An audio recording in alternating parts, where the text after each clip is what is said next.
Ja sam Matija Horvat, po struci sam veterinarski tehničar, dolazim iz Bjelovara, te sam vlasnik hotela i škole za pse.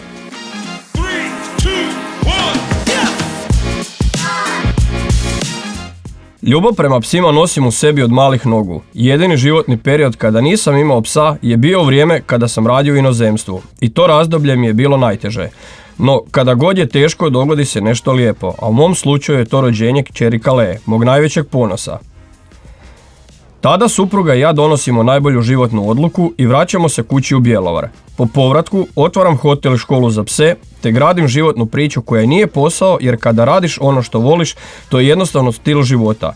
U mom poslu je uključena i suradnja s udrugama kako bi se psi nakon škole lakše udomili. Uz to surađujem i s dječjim vrtićem Ciciban u programu Djeca i pas. Svoje slobodno vrijeme, kojeg je malo, provodim s obitelji u pratnji naših 7 pasa. Tu se ubacio lov te izložbe i natjecanja u radu sa psima. U dogledno vrijeme planiram postati kinološki sudac za rad i eksterijer lovnih pasmina pasa, te biti što bolji i uspješniji u svom poslu.